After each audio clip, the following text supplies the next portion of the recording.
there was an unused garden space in the back. And ACTS is about creating community. And I think what is better for creating community than like having a garden and getting to harvest these that you grew yourself, and like how rewarding is that? People have been planting things. When the alum came to help us plant the garden, she told us these irises in the front were from this other alum who planted them in the 80s from her grandmother's garden. Yeah. So it's just connecting us to that house, to ACTS, and to Charlottesville.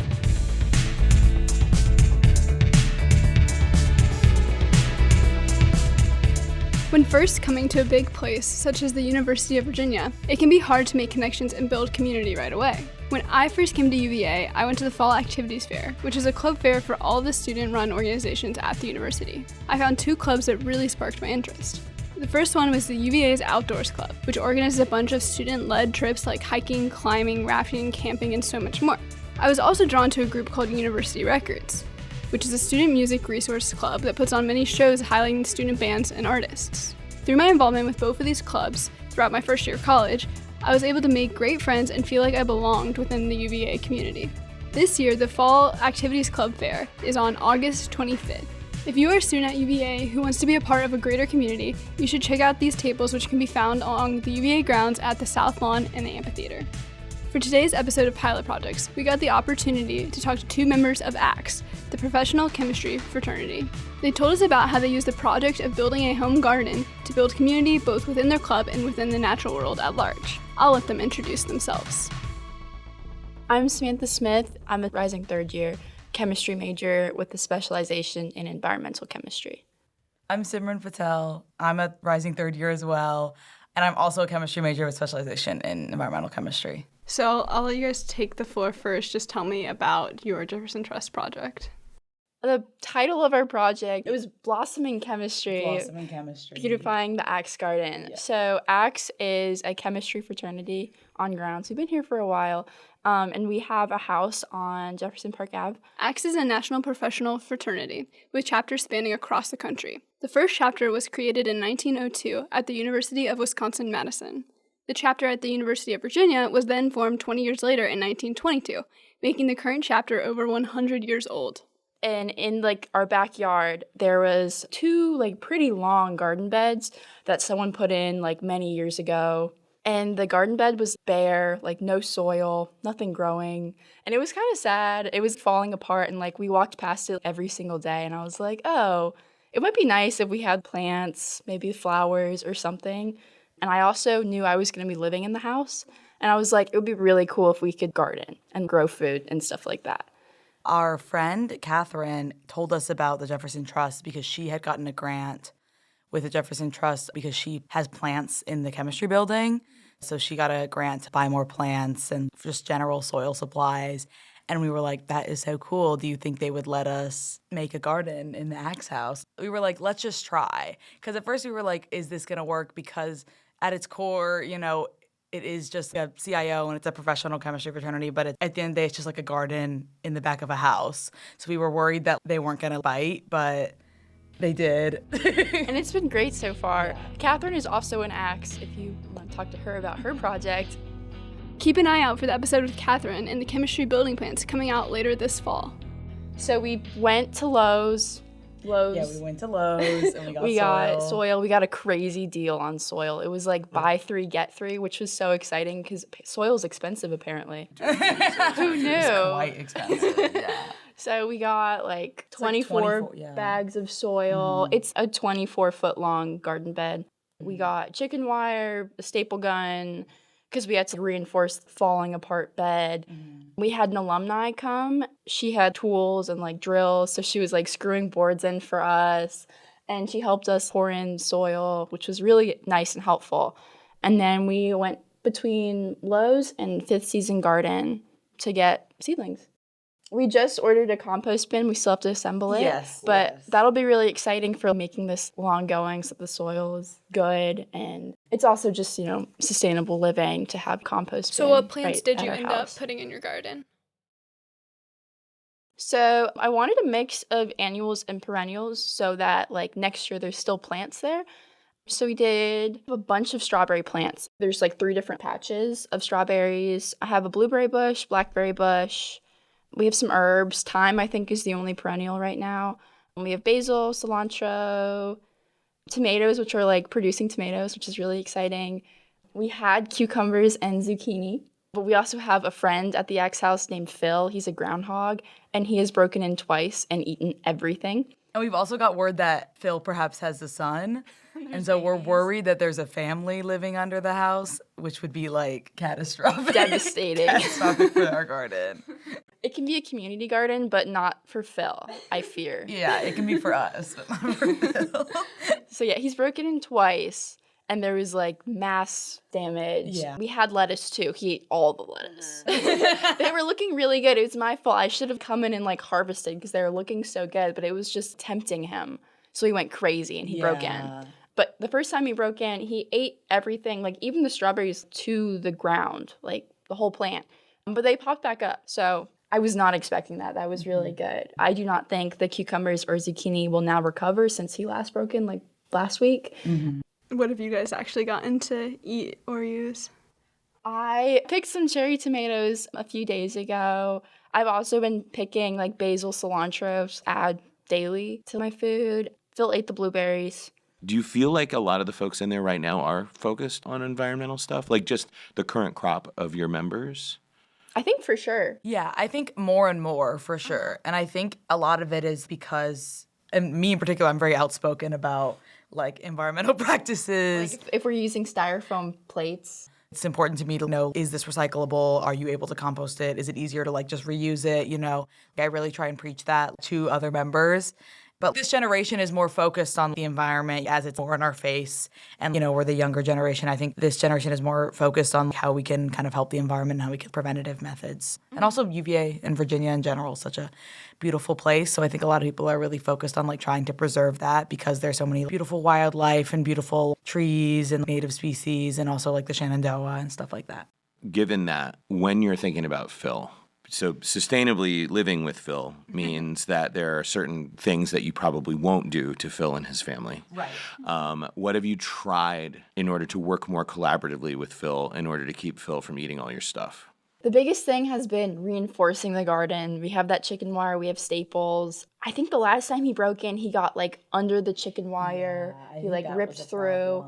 I need to like fix that better. Right now I have a giant rock in front of where he dug in. So it's like kind of like I don't think he can like push through that.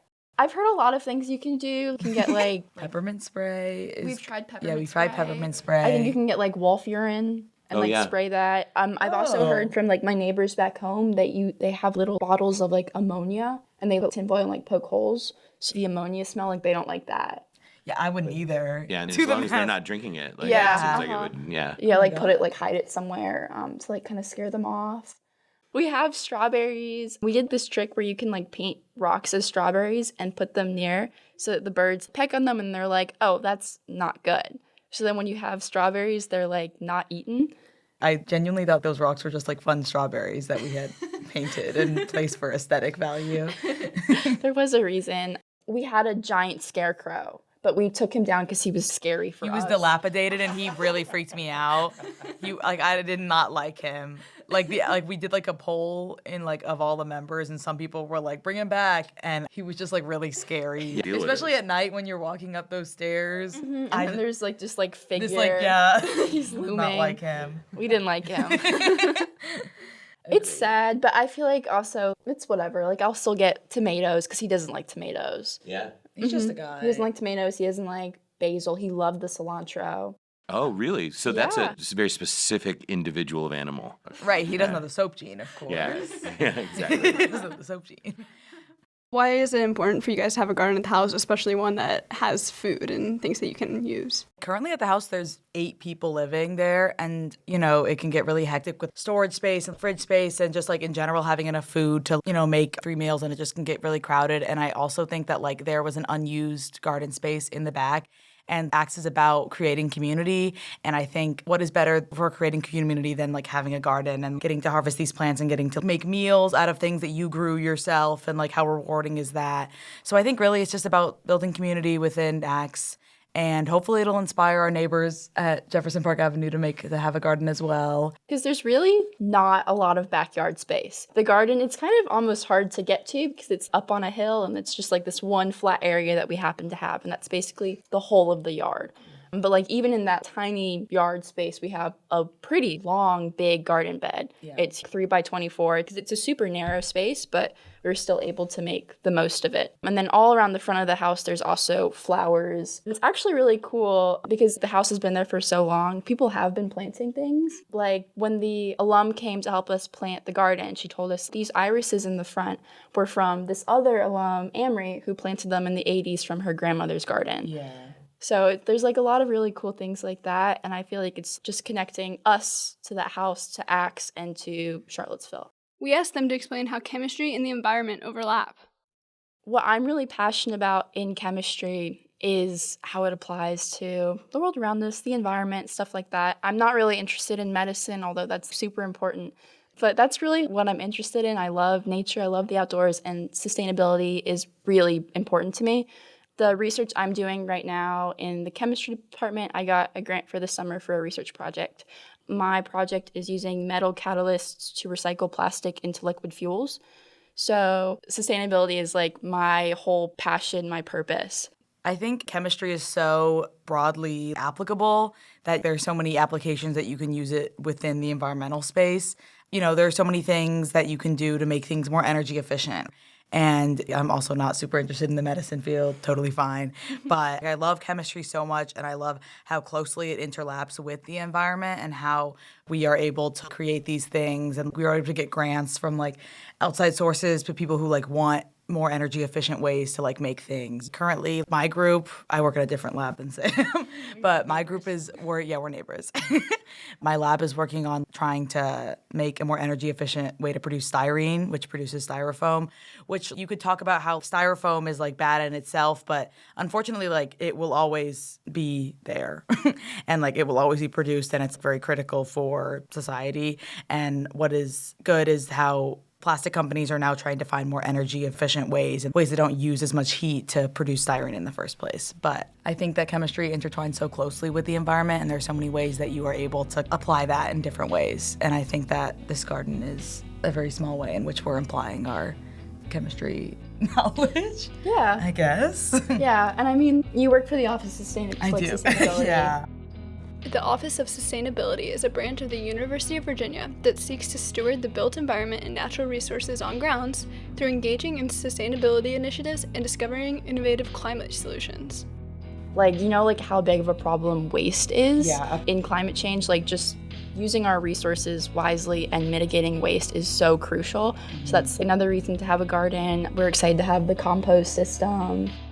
Can you guys tell me a little bit more about Axe? How did you guys first get involved? Axe is Alpha Chi Sigma. It's the professional chemistry fraternity. I think we both joined the spring of our first year. And so Rush happens. It's like a very informal Rush. Like you just go to a couple events, and I was super interested in it. And I went to my first event, and I was like, these people are so cool. These people are so wonderful. Like, I love this community. And I think I went to every Rush event. Really, I was like, I need to be in this fraternity. And then, of course, I met like my close friend group through Axe. All of my close friends, like Sam and all of our other friends, are all in Axe. And it's like social, but it's also professional. I think what's really important about Axe is, as a chemistry major, any chemistry class that you take or will take, you either will have a friend in, or you have people that are older than you that have already taken it and can tell you like which teacher to recommend, like how hard it is, if you should take it concurrently with other classes. And that's really valuable. But also, like, it's very social. I love all of my friends. All of the people at Axe are my friends. Like, I love everyone, you know. It's like a very tight-knit community. Yeah, very similar for me. I rushed spring of my first year with Simran.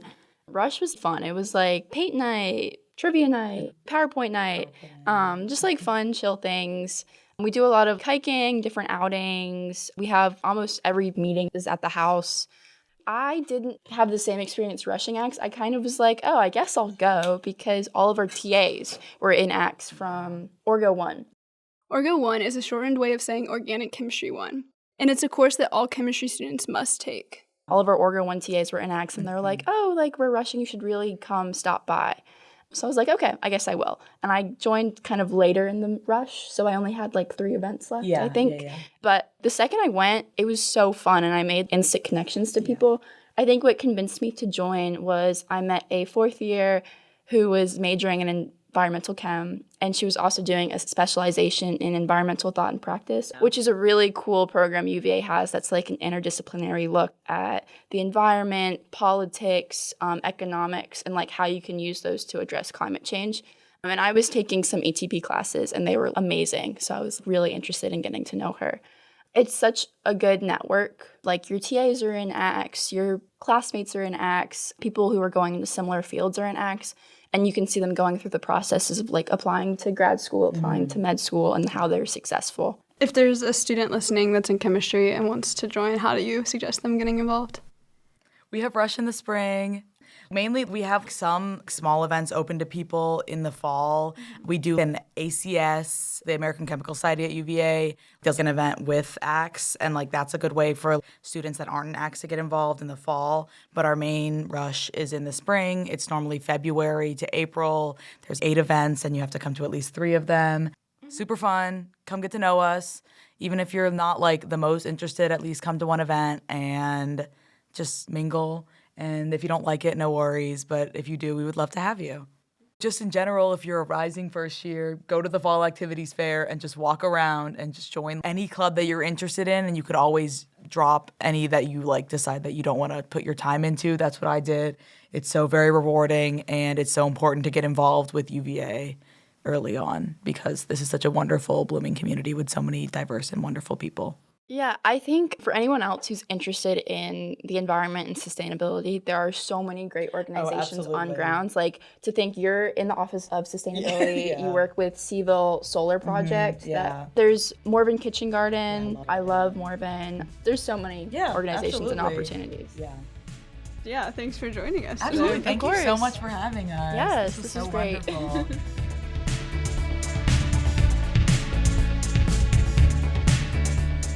All of the student organizations mentioned in this episode, including ACTS, are linked in the show notes below. Pilot Project's Stories from the Jefferson Trust is a Sound on Grounds podcast. Sound on Grounds and all of the projects featured in Pilot Projects are sponsored by the Jefferson Trust grants. You can find more Sound on Grounds podcasts at virginiaaudio.com. Today's episode was engineered and recorded by me, Sarah Bastinelli, in the Robertson Media Center audio studio. It was written and edited by the Sound on Grounds team. The Pilot Project show cover was designed by UVA alum Carina Velocci. All the music used in this episode was written and recorded by Jason Evans Groth in the RMC audio studio. Many thanks again to Samantha and Simran for taking the time to share their story with us.